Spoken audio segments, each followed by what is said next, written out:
Good morning guys. आपका स्वागत है ऑनलाइन क्लासेस जॉनी राघव में। Class 9th maths chapter 6 lines and angles. First of all introduction two lines and angles. सबसे पहले हम इंट्रोडक्शन पार्ट करने जा रहे हैं लाइंस एंड एंगल्स का। लाइंस के बारे में पढ़ेंगे और एंगल्स के बारे में। बेसिक से स्टार्ट करेंगे स्टूडेंट्स। लाइन क्या होती है? A line is breathless and no ending points. जिसकी हम चौड़ाई नहीं माप सकते वो एक लाइन कहलाती है, सिंगल लाइन। और दीज लाइंस मतलब एक से ज़्यादा लाइंस होती हैं तो उनको लाइंस बोलते हैं। प्रॉपर्टी क्या होती है लाइन की स्टूडेंट? सबसे फर्स्ट प्रॉपर्टी है a line is always straight, सीधी होती है वो। सेकंड है a line has no thickness, उसकी कोई मोटाई नहीं होती है। A line extend in both direction, इसके कोई भी दो एंडिंग पॉइंट नहीं हो सकते, इसको आगे भी कहीं भी हम एक्सटेंड कर सकते हैं। A line has no ends, line का कहीं भी एंड्स नहीं होता। फिर आपका सेकंड वन है रे। When a line has one and it is called a रे। एक लाइन जिसका वन एंड होता है, जैसे ये एंडिंग पॉइंट है, starting point one and point है और ये इधर से स्टार्ट होकर एक रे बनाती है, इसको हम रे बोलते हैं। थर्ड वन है line segment. Line segment when a line has two end, जिस लाइन के दो एंडिंग पॉइंट होते हैं it is called a line segment, उसको लाइन सेगमेंट बोलते हैं। Two end points that are called line segment. ये आपकी लाइन के बारे में था। अब हमारा नेक्स्ट टॉपिक है intersecting and non intersecting line. Intersecting lines क्या होती हैं स्टूडेंट्स? इंटरसेक्टिंग, जो दो लाइन आपस में कहीं भी इंटरसेक्ट करें एट एनी पॉइंट, किसी भी पॉइंट पे, इंटरसेक्टिंग लाइंस कहलाती हैं वो। कोई भी दो लाइन आपस में इंटरसेक्ट करें, intersecting lines. Non intersecting lines, ये आपकी जो दो लाइन आपस में कहीं भी मीट ना करें, इंटरसेक्ट ना करें, नॉन इंटरसेक्टिंग लाइंस कहलाती हैं या पैरेलल लाइंस कहलाती है। पैरेलल लाइंस की डेफिनेशन में एक और ऐड हो जाता है, इनके बीच की जो डिस्टेंस है वो सेम होती है स्टूडेंट्स, परपेंडिकुलर डिस्टेंस बनाती हैं। ये हमने चैप्टर 5th में भी पढ़ा था फिर पैरेलल लाइंस के बारे में। फिर हमारा नेक्स्ट है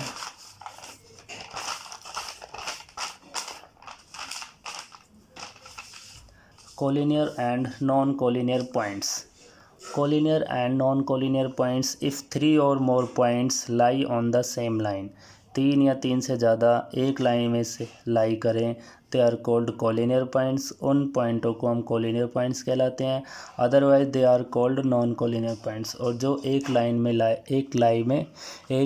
में लाई ना करें वो नॉन collinear points कहलाते हैं। फॉर एग्ज़ाम्पल जैसे ये तीन पॉइंट है A B C, these are collinear points, क्योंकि ये एक लाइन में लाई कर रहे हैं तीनों पॉइंट्स।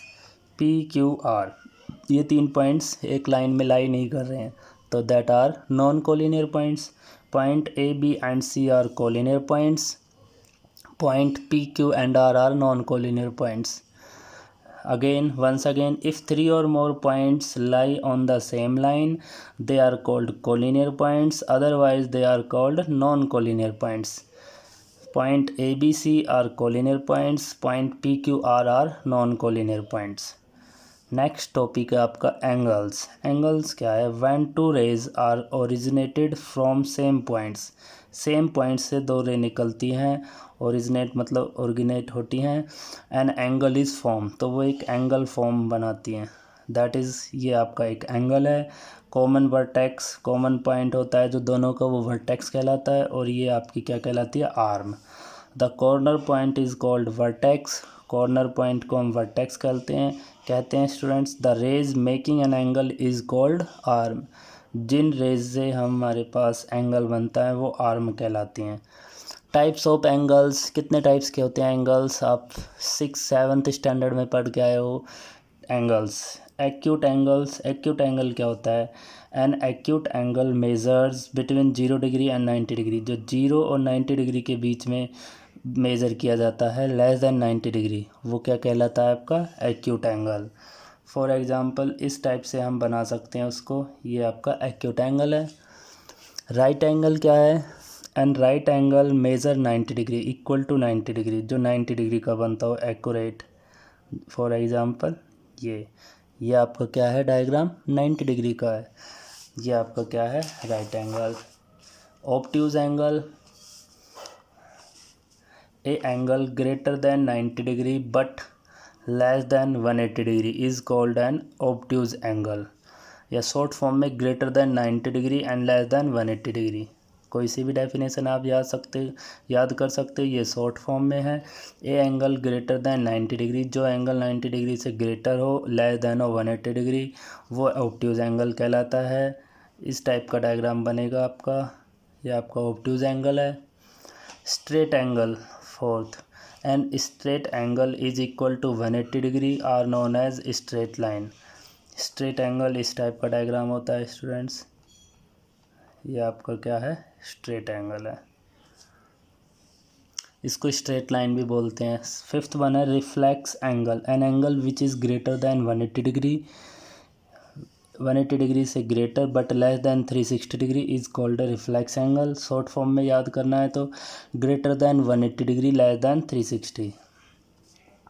जैसे फॉर एग्जांपल हमारे पास ये है, ये एंगल है एक्स, और ये हमें निकालना है, ये अब इसका रिफ्लेक्स एंगल कहलाता है। तो इसको निकालने के लिए हमें क्या करना होगा, 360 माइनस एक्स, 360 में से एक्स को माइनस कर देंगे तो ये एंगल हमें मिल जाएगा।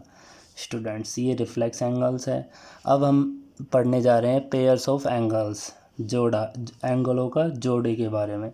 सबसे फर्स्ट है कॉम्प्लीमेंट्री एंगल्स। कॉम्प्लीमेंट्री एंगल्स क्या होते हैं student, two angles whose sum is 90 degree, दो एंगलों का सम 90 डिग्री हो आर कॉल्ड कॉम्प्लीमेंट्री एंगल्स कहलाते हैं। जैसे फॉर एग्जांपल ये एक डायग्राम है, ये एंगल एक्स है, ये वाई है, तो इन दोनों का सम क्या है, 90 डिग्री।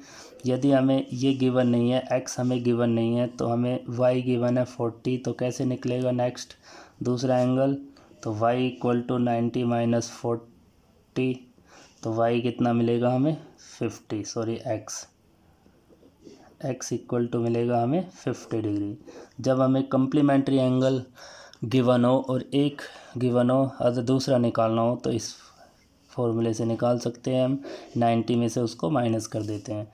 सप्लीमेंट्री एंगल्स क्या होते हैं, टू एंगल्स हो सम इज़ 180 डिग्री, दो एंगलों का सम 180 डिग्री हो, सप्लीमेंट्री एंगल्स कहलाते हैं।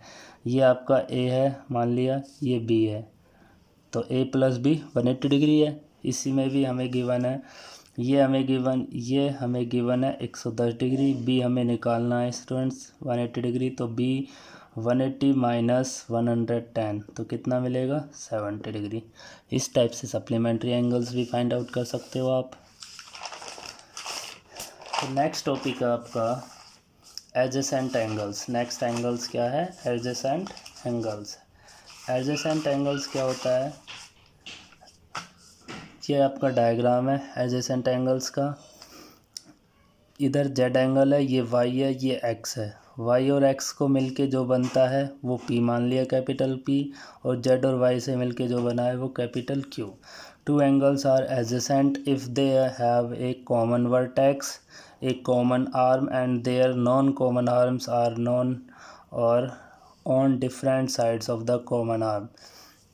इसका कहने का मतलब है जिन दो एंगलों का कॉमन वर्टेक्स, मतलब जैसे कॉमन आर्म है, इसकी कॉमन आर्म ये है, कॉमन है ये दोनों की, तो कॉमन वर्टेक्स ये हो जाएगा।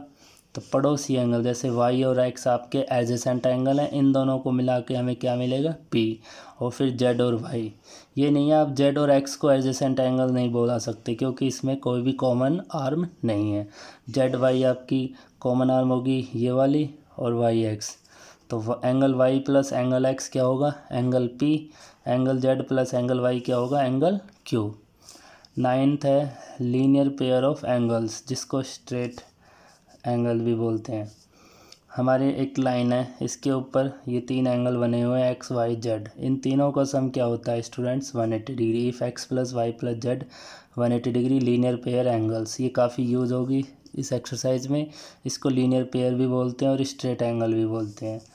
वर्टिकली अपोजिट एंगल्स, दो लाइनें इंटरसेक्ट कर रही हैं, अपोजिट, बिल्कुल अपोजिट होना चाहिए। जैसे ए का अपोजिट बी है, सी का अपोजिट डी है, तो एंगल ए इक्वल होगा angle B, vertically opposite angles. Angle C बराबर angle D, vertically opposite angles equal होते हैं, vertically opposite angles are equal, ये इक्वल होते हैं आपके।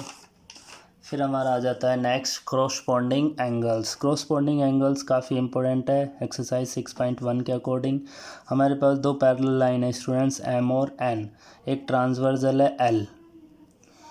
ये 1 2 3 4 5 6 7 8 क्रॉसपोंडिंग एंगल्स क्या होते हैं, जो आपके एक साइड में बनते हो, जैसे एंगल 1 ये आपका क्रॉसपोंडिंग एंगल्स होते हैं। एंगल 1 एंगल 5 जो सेम साइड में बनते हैं, एंगल 1 एंगल 5, एंगल 2 एंगल 6 और एंगल 3 एंगल 7, एंगल 4 एंगल 8। ये आपके क्रॉसपोंडिंग एंगल्स हैं। इक्वल होते हैं। कब इक्वल होते हैं? जब दो पैरेलल लाइन के बीच में बनते हैं, जब ये आपके क्रॉसपोंडिंग एंगल्स इक्वल होते हैं। अल्टरनेट इंटीरियर एंगल्स क्या होते हैं? अल्टरनेट इंटीरियर मतलब दो पैरेलल लाइन है, इनके अंदर वाले ये चार एंगल हैं आपके, इनमें से आपको बताना है इंटीरियर एंगल्स कौन से हैं। 3 जेड बनता है, आपको ये पता लगाना है पैरेलल लाइन में जेड बनता है ट्रांसवर्सल के बीच में, तो ये 3 किसके बराबर होगा? 6 के। 4 बराबर होगा 5 के। बहुत सिंपल है। ये आपके अल्टरनेट इंटीरियर एंगल्स होते हैं स्टूडेंट्स। एंगल 3 बराबर होगा एंगल 6 के, एंगल 4 बराबर angle 5। Alternate exterior angles, exterior का मतलब है एम और एन दो पैरेलल लाइन है, उनके बाहर वाले, इधर बाहर और इधर 1 2 7 8 में। तो 1 इक्वल होगा 8 के, जेड बन रहा है इसमें भी, और 2 इक्वल होगा 7 के। ये आपका एक्सटीरियर एंगल्स है। को इंटीरियर एंगल्स की प्रॉपर्टी क्या होती है स्टूडेंट्स? को इंटीरियर मतलब अंदर वाला, सेम साइड में, जैसे 3 5 को इंटीरियर एंगल्स हैं, 4 6 भी को इंटीरियर एंगल्स हैं। पैरेलल लाइन के बीच में जब ये एंगल बनते हैं तो इनका सम 180 डिग्री होता है। 3 + 5 होगा 180 डिग्री, 4 + 6 होगा 180 डिग्री। ये आपके को इंटीरियर एंगल्स हैं। ये आपका इंट्रोडक्शन पार्ट था लाइंस एंड एंगल्स का students. Thank you so much.